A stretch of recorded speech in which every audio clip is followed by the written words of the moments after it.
Israel Hamas യുദ്ധത്തിൻ്റെ ഒരു തലം, ഇപ്പോഴത്തെ തലം എന്ന് പറയുന്നത് എല്ലാ അന്തർദേശീയ രാജ്യങ്ങളും, അതായത് യൂറോപ്യൻ രാജ്യങ്ങൾ, ഏഷ്യൻ രാജ്യങ്ങൾ, ഇവരെല്ലാം ഭയന്നിരിക്കുകയാണ്. കാരണം 1.4 മില്യൺ എന്നാണ് അവസാനത്തെ കണക്ക് പറയുന്നത് സദേൺ ഗാസയിൽ, അതായത് ഫറ എന്ന് പറയുന്ന ഈജിപ്തിൻ്റെ ആ ബോർഡറിൽ ഉള്ളത് എന്ന് ഇപ്പോൾ അവിടെ നിലവിലുള്ളത്. മറ്റേ ടെൻ്റൊക്കെ അടിച്ച് അവർ കഴിയുകയാണ്. മറ്റേ നോർത്തേൺ ഗാസയിൽ നിന്നും സദേൺ ഗാസയിൽ നിന്നും ഇസ്രായേലി സേന ഗ്രൗണ്ട് ഒഫൻസീവായിട്ട് മൂവ് ചെയ്ത് ഇപ്പോൾ അവരുടെയൊക്കെ പേടി. ഇപ്പോൾ ഇറ്റലിയുടെ ആണെങ്കിൽ ഇപ്പോൾ ജർമ്മൻ അംബാസിഡർ, വിദേശകാര്യ വകുപ്പ് മന്ത്രി ഇസ്രായേലിൽ വന്നിരുന്നു. ഫ്രാൻസ് പറയുന്നു, അതേപോലെ അയർലൻഡ് പറയുന്നു, സ്പെയിൻ പറയുന്നു. ഇവിടെ പ്രശ്നമുണ്ടായിക്കഴിഞ്ഞാൽ ഇവിടെയുള്ള അതിനകത്ത് 3, 4, 5 ലക്ഷം ആളുകൾ പിന്നെ പോകുന്നത് ചിലപ്പോൾ യൂറോപ്പിലോട്ടായിരിക്കും. അതേപോലെ തന്നെ ഇതിനകത്ത് വലിയൊരു ഭാഗം ഈജിപ്തിലോട്ടും സീനായിലോട്ടും കയറാനുള്ള സാധ്യതയുണ്ട്. ഈജിപ്തിനും പ്രശ്നമാണ്, മറ്റുള്ള അറബ് രാജ്യങ്ങൾക്കും പ്രശ്നമായി. മനസ്സിലാക്കേണ്ട ഒരു വസ്തുതയുണ്ട്, ഈ ഒരു രാജ്യങ്ങളും ഈ പറയുന്ന പാലസ്തീൻകാരെ എടുക്കാൻ തയ്യാറല്ല, ആർക്കും തയ്യാറല്ല. അതാണ് ഈ ഹമാസ് കാട്ടിക്കൂട്ടി ഏറ്റവും വലിയ ബ്ലണ്ടർ എന്ന് പറയുന്നത്. ആർക്കും തയ്യാറില്ല. ഇന്ന് ഇസ്രായേലിന്റെ IDF ഖാൻ യൂനിസിലുള്ള ഒരു ആശുപത്രിയിൽ കയറി, അൽ നാസർ ആശുപത്രിയിൽ. നേരത്തെ ഈ ആശുപത്രിക്കകത്ത് ഹമാസിന്റെ ക്യാമ്പായിരുന്നു, അവിടെ ടണലും ഒക്കെ കുടിച്ചിട്ട് ക്യാമ്പായിരുന്നു. ഇപ്പൊ ഒറ്റ ഒരാളില്ല. അവര് തന്നെ ഭയന്ന് കൂടി, ഹമാസും അവിടെ നിന്ന് ഭയന്ന് കൂടി. അതിനകത്ത് കയറിയത് ഹോസ്റ്റേജസിന്റെ ചിലരുടെ ഡെഡ് ബോഡി അതിനകത്തുണ്ട്, അത് എടുക്കാൻ വേണ്ടി എന്നാണ് ഇസ്രായേലി ഡിഫൻസ് ഫോഴ്സ് പറയുന്നത്. പിന്നെ മറ്റൊരു സംഭവം ഉണ്ടായത്, ഏറ്റവും രസകരമായ മറ്റൊരു സംഭവം, ഹിസ്ബുള്ളയുടെ ഭാഗത്തു നിന്നും അവരറിയാതെ മിസ്ഫയർ ആയിപ്പോയി അവരുടെ ഒരു റോക്കറ്റ്, ഒരു ക്രൂസ് മിസൈലാണ്, അത് മിസ്ഫയർ ആയിപ്പോയി. ഇത് വന്ന് വീണത് ഇവരുടെ പട്ടാളക്കാരന്റെ കയ്യിൽ നിന്നും, അതായത് ഹിസ്ബുള്ള മിലിറ്റൻസിന്റെ കയ്യിൽ നിന്ന് അബദ്ധവശാലാണ് ഇത് ഫയർ ആയി പോയേക്കുന്നത്. ഇത് വന്ന് വീണത് ഈ നോർത്തേൺ ഇസ്രായേലിലാണ് വന്ന് വീണത്. അവസാനം എന്താണ്, ഇസ്രായേൽ 1 മണിക്കൂർ കഴിഞ്ഞപ്പോൾ ഇസ്രായേൽ അതിഭയങ്കരമായിട്ട് ഈ ഹിസ്ബുള്ളയെ കയറി അറ്റാക്ക് ചെയ്തു. ഏകദേശം 25 പേരാണ് ഇപ്പോൾ കൊല്ലപ്പെട്ടത്. അപ്പം ഹിസ്ബുള്ള പറയുന്നത് അവരറിയാതെ ചെയ്തതാണ്, ഇതിന് റിട്ടാലിയേഷൻ ഉണ്ടാകരുത്. ആലോചിച്ച് നോക്കുക, എന്തായിരുന്നു ഒക്ടോബർ 7 അത് കഴിഞ്ഞിട്ട് 1 മാസം ഇവർ പറഞ്ഞത്. അതിനുശേഷം ഇപ്പോഴെന്താണ് അവർ പറയുന്നത്? ഇതാണ് തമാശ. ഇതാണ് ഇപ്പോഴത്തെ ഏറ്റവും വലിയ സ്ഥിതി എന്ന് പറയുന്നത്.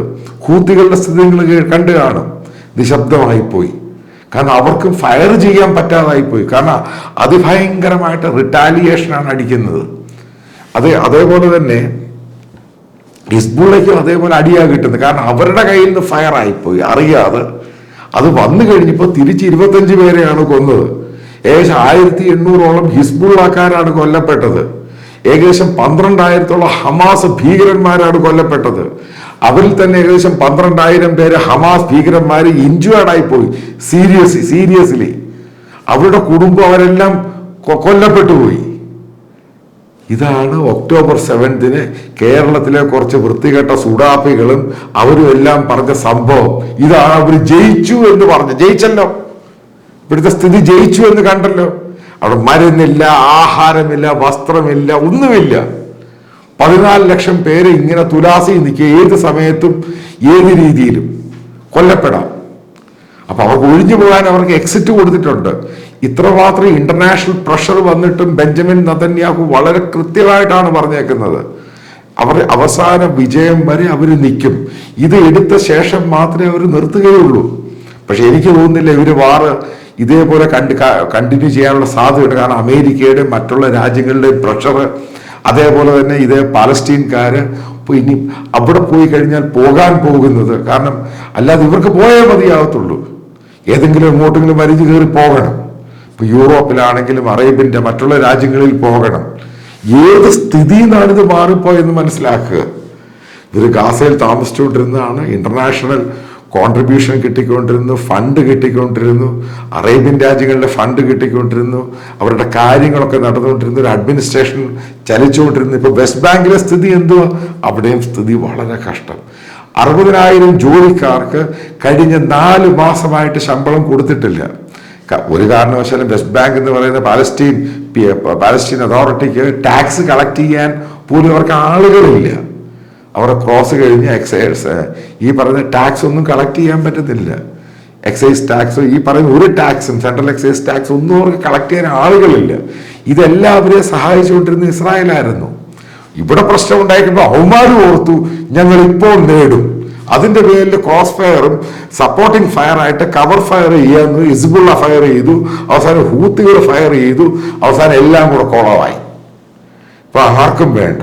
ഇപ്പോൾ ഇസ്രായേലിനെ ഇസ്രായേൽ എന്ന് പറയുന്ന രാജ്യം ഈ ഗ്രൗണ്ട് ഒഫൻസീവ് തുടങ്ങുന്നതിനേക്കാൾ ഉപരിയായിട്ട് നിങ്ങൾ ആലോചിക്കേണ്ട സംഭവമുണ്ട്.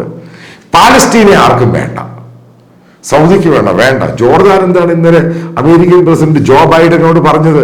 ഇത് ഞങ്ങൾക്കും കൂടി ലൈബിലിറ്റി ആയിട്ട് വരികയാണ് ഈ പാലസ്തീൻകാര്. കാരണം ഇവരെല്ലാം കൂടി ഞങ്ങളുടെ നാട്ടിലോട്ട് ഓടി വരും. ഇവരെ ആർക്കും കയറ്റാൻ വയ്യ. ഇവര് മര്യാദക്കാരാണെങ്കിൽ എല്ലാവരും കയറ്റിയേനെ. എന്താണ് ഇവരെ കയറ്റാത്തതിന്റെ കാരണം എന്താ? ഈ പറയുന്ന പാലസ്തീൻകാര്. കാരണം ഇവരെവിടെ ചെന്നാലും പ്രശ്നം ഉണ്ടാക്കുക. അതാണ് ഇവരുടെ പ്രശ്നം. അതിനകത്ത് ഏറ്റവും വലിയ പ്രശ്നം എന്ന് പറഞ്ഞാൽ ഇതിനകത്ത് കയറിയിരിക്കുന്ന ജിഹാദ്. ഈ ജിഹാദുമായിട്ട് മുന്നോട്ട് പോകുന്ന ഒരു കമ്മ്യൂണിറ്റി ആളുകളെ ഒരു രാജ്യക്കാരും എടുക്കാൻ തയ്യാറാകുന്നില്ല. ഇസ്ലാമിക രാജ്യങ്ങൾ എടുക്കാൻ തയ്യാറാകുന്നില്ല.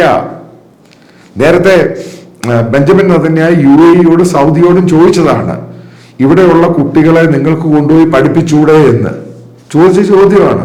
ഇവർക്കുള്ള മെഡിസിനും മറ്റുള്ള സംഭവങ്ങളൊക്കെ നിങ്ങൾക്ക് കൊടുത്തൂടെ എന്ന്. അവർ രണ്ടുപേരും റിജക്റ്റ് ചെയ്തു. എന്താണ് റിജക്റ്റ് ചെയ്യുന്നത്? ഇതാണ് ചോദ്യം. ഇതാണ് ഹമാസും ഈ പറയുന്ന ടെറർ ഓർഗനൈസേഷനും ഈ പാലസ്തീൻ ഉണ്ടാക്കി കൊടുത്ത ഏറ്റവും വലിയ സംഭാവന. ലോകത്തിന് ഏറ്റവും വലിയ പ്രശ്നമായിട്ട് മാറി. ഈ രാജ്യങ്ങളൊക്കെ പറയുന്നുണ്ടല്ലോ ഹ്യൂമനിറ്റേറിയൻ ക്രൈസിസ്. ഹ്യൂമനിറ്റേറിയൻ അവിടെ ഈ പാലസ്തീൻകാരെ വെടിവെക്കുന്നതിൽ അവർ ചാവുന്നതിലൊന്നുമല്ല ഈ പറയുന്ന അറേബ്യൻ രാജ്യങ്ങൾക്കും യൂറോപ്യൻ രാജ്യങ്ങളുടെ ഒക്കെ പ്രശ്നം, കാനഡയുടെ മറ്റാരുടെയും പ്രശ്നം. കാരണം ഇവരെല്ലാം കൂടെ വലിഞ്ഞു കയറി അവിടെ വരും. ഇവർക്ക് റീഹാബിലിറ്റേഷൻ കൊടുത്തേ മതിയാവത്തുള്ളൂ. ഇതിന്റെ പേരിലാണ് ഡച്ച് അവർ വിട്ടുമാറിപ്പോയത്. അവരോട് ഒരു കാരണവശാലും മുസ്ലിങ്ങളെ റീഹാബിലിറ്റേറ്റ് ചെയ്ത് എടുക്കാൻ തയ്യാറാവുന്നില്ല. ഇതാണ് ഈ ലോകം മുഴുവൻ നടക്കുന്നൊരു പ്രശ്നം. ഇതിന്റെ ഒറിജിനേഷൻ എവിടെ? പാലസ്തീനിൽ നിന്ന്. ഇത് ആൾക്കാർ സപ്പോർട്ട് ചെയ്യുന്ന, ആരും സപ്പോർട്ട് ചെയ്യാനുമില്ല. ടർക്കിയുടെ സ്ഥിതി നിങ്ങൾ ആലോചിച്ചോണം. ടർക്കി പൂർണ്ണമായിട്ട് പിന്മാറി. ടർക്കിയാണ് ഇസ്ലാമിക് ഐക്കോൺ ഹെഡ് എന്നും പറഞ്ഞ് ലോകം മുഴുവൻ എല്ലാവരുടെ മുമ്പിൽ നടന്നത്. എവിടെ പോയി ഉറുദുവൻ? നിശബ്ദനായി പോയി. അയാളെ കൊണ്ടൊന്നും പറ്റുന്നില്ല. എവിടെ പോയി? ഈ പറയുന്ന ഈജിപ്റ്റ് നേരത്തെ നിശബ്ദമാണ്. അവരുടെ സാമ്പത്തികം തന്നെ ഇല്ലാതായി മാറി, നിശബ്ദമായി പോയി. അവർക്കും വയ്യ ഈ സാധനത്തെ എടുക്കാൻ വേണ്ടി. അവസാനം ഹമാസിനെ ആർക്കും വേണ്ട. ഹമാസിനെ കേരളത്തിലെ കുറച്ച് ഐക്യദാർഢ്യം കാണിക്കുന്ന വൃത്തികെട്ട വർഗീയതയൊക്കെ അവർക്ക് വേണ്ടി മാത്രം. അവസാനം പാലസ്തീൻ എന്ന് പറയുന്ന കോസ് അത് ഇല്ലാതായിപ്പോയി. അതാണ് ഈ ഹമാസ് കാണിച്ച ഏറ്റവും വലിയ തമാശ.